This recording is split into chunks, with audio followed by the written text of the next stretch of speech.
What is going on, YouTube? Northeast Ohio Sports Cards. Here to talk about a topic today that has been on my mind for a hot minute. I have some thoughts. I don't know that I have the answers, but I just kind of want to have a conversation, just talk out loud to myself and listen to your guys' and girls' comments about the doom and gloom, the evil specter, the dark cloud hanging over us all, like in Ghostbusters 1. That is the PSA backlog. Before we get into it, like, comment, subscribe, all the YouTube stuff. Don't forget the eBay affiliate link. If you are going to make any purchases on eBay, feel free to use that affiliate link. Helps the channel out tremendously. Also, Market Movers links. Won't be using Market Movers today, but if you want to check out Market Movers, the link and the discount code is in the description of this video as well. With all that being said, let's get into it. The PSA backlog. You hear this talked about to the ends of the earth. Oh my God, when PSA clears the backlog, that's it. Pack it all up. We're going home. It's done. It's done. I think in general, the PSA backlog doom and gloom is overblown to a degree, as much as people point to it as this massive threat to the hobby. I think some people are confused.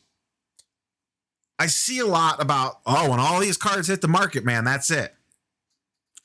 Let's just remember one thing. PSA is not printing cards. They're grading cards that were already printed and existed. It's not like they're creating cards. Yes, they're creating slabs, but it's not like they're making more Zions or LaMelos or Herberts or Sotos or whatever. They're not a printing machine, maybe for labels, but not for cards. So I just feel like some people throw that out there, and we have to remember, they're just grading the cards that are already printed that exist in the world. They're not making new cards. They're not making more cards. Let's not forget, they have millions of cards in their backlog. I have no idea what the breakdown is, but from a sports card perspective, at least a decent chunk of that is Pokemon. Probably more than we all want to realize. A lot of those cards are Pokemon cards. There's a certain percentage that is Magic the Gathering, a certain percentage that is other non-sports cards. We'll just lump that all together. Whether that's Marvel, DC, G.I. Joe, music cards, Star Wars, whatever. Pick your pop culture du jour off the buffet, and some of the backlog is that. Let's also keep in mind, and once again, I have no way of knowing this, a lot of that stuff is 2019 product. 2019, 2020, the shutdown came in place before 2020 product really started going and kicked on. Prism had just come out, they shut it down. Some football got in there, absolutely. But no select football, not a lot, if any, of Prism basketball, other than the high-end stuff, because they basically shut down once Prism released. We won't see select basketball in there for a while. A lot of that stuff's going to be delayed. Cards all exist, but it's going to be delayed. Let's just say, half is non-sports cards. And maybe I'm wrong on that. Maybe it's only like a quarter or a third. I don't know. Regardless, a decent portion of it is non-sports cards. And then how much of that remaining, how much of the sports card bucket, if you will, is 1920 stuff? So stuff from the last year and a half. I mean, let's be honest. I'm not even really that concerned about 2018. Most people that pulled a Luka have already sent it off for grading. Are there some Lukas sitting there? Yes. Do I expect his 15K to 16K pop count go up? Absolutely. Do I think it's going to go to 25K? No, absolutely not. I think most of that stuff is already graded. I think a certain percentage of it will increase, but I think it's smaller than a lot of us want to actually realize. The doom and gloomers want to inflate that number, I think, more than they care to admit. Let's talk Zion and Ja. Let's talk, once again, Prism Select Optic. Most of that stuff, in my opinion, the upper tier stuff is already on the pop report. You know, sure, some Prism's still getting ripped. Sure, some Select is still getting ripped. Sure, that stuff's still getting submitted. But like, what do we realistically think Zion's base Prism gets to? It's at like 16, 17K now. 20K, 21K, 18K. You know, I don't really know. Because a lot of it is, and there are more out there. There's sealed wax galore, people sitting on hordes, all that, this, that, and the other thing. But we're just talking about the PSA backlog. So I think most of that upper end player stuff, to be quite honest, has already been graded. Now, I do have some concerns, don't get me wrong.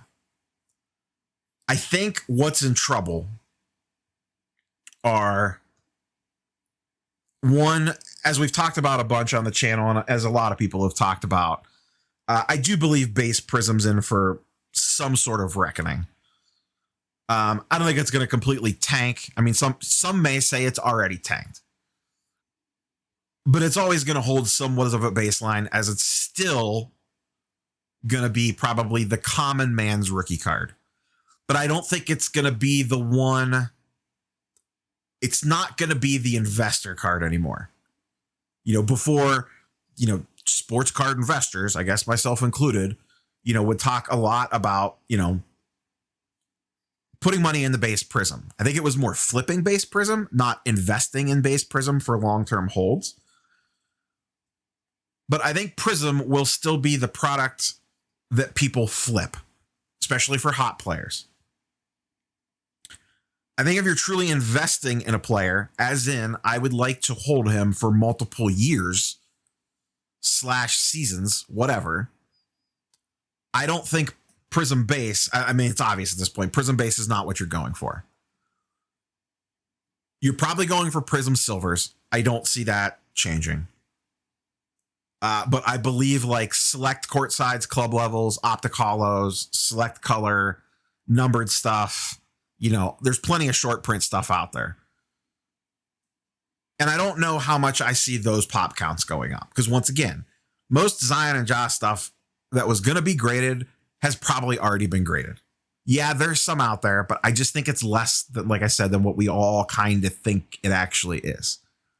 I think what a good portion of that backlog is, to be quite frank, is a bunch of junk. I don't want to blaspheme his name, but I wonder how many Kevin Porter Jr. base rookie cards are in that backlog. How many Cam Johnsons? How many Keldon Johnsons? How many Bowles?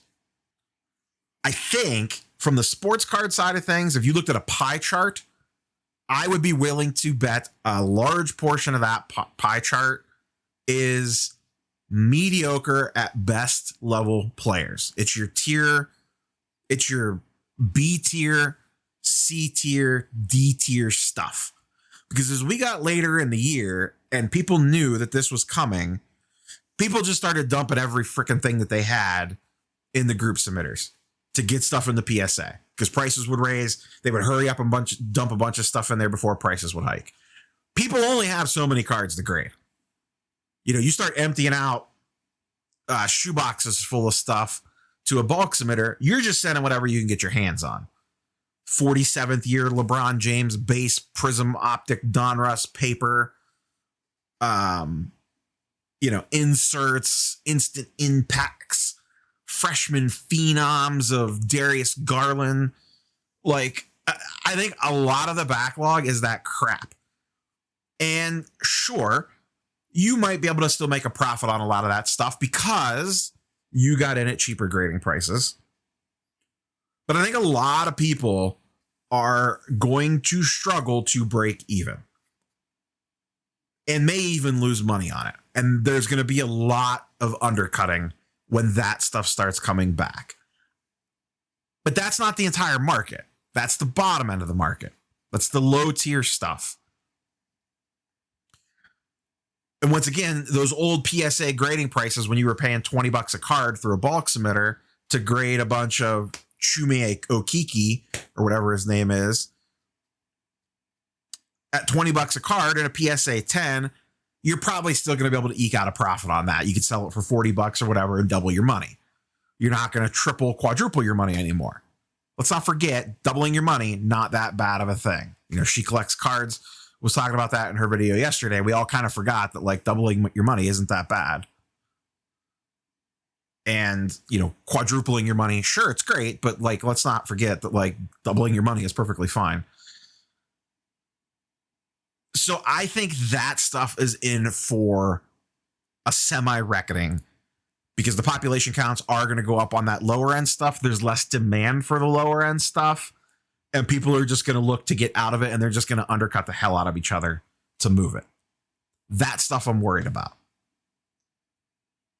Now, will that affect the overall market? Sure, because the people that were getting that stuff were planning on making X amount of profit on it probably, and then they were going to use that money to reinvest and buy bigger cards, this, that, the other thing. It all trickles down to some degree or another. Every part of the machine affects another, and when you start messing with the parts, things start going wrong. So that's kind of why I fall into that middle section. I think in general, the doom and gloom over the PSA backlog is a little overblown. But I do think it's going to hit certain segments of the market harder than others. You know, I've seen the comment going around lately about, man, PSA is grading a lot harder. And PSA's response basically was, actually, we're not. You guys are just sending us crappier cards. You could believe that or not. There's so many grading conspiracy theories. I'll be quite honest with you. I don't buy into most of them. And also, it's not like this stuff's going to hit the market all at once. It's going to be a slow trickle. Not a slow trickle, but it's going to be, you know, a small, steady, gentle spring stream. Just meandering its way back to all of our mailboxes. They do seem like they're picking up. I know I've had a bunch of PSA orders processed recently. I've had 2 PSA reveals on the channel just in the last 2 weeks. I have another order back on its way back to me now. So I'll have a third one. I've basically gotten 3 back in the last 3 weeks after this one comes back. So they are moving through that backlog, and they're probably getting faster every single week. But that's just kind of my thoughts. Like I said, I am partially concerned, but I do think the concern for the backlog in general is slightly overblown. So I do think a decent portion of that backlog is just random stuff that people were just like, man, I just got to get this stuff in before prices go even higher at PSA. That's my thoughts. Let me know what you guys and girls think in the comments down below. Smash the like button on your way out the door. If you're going to go shop on eBay, click the link. Catch you on the next one. Peace.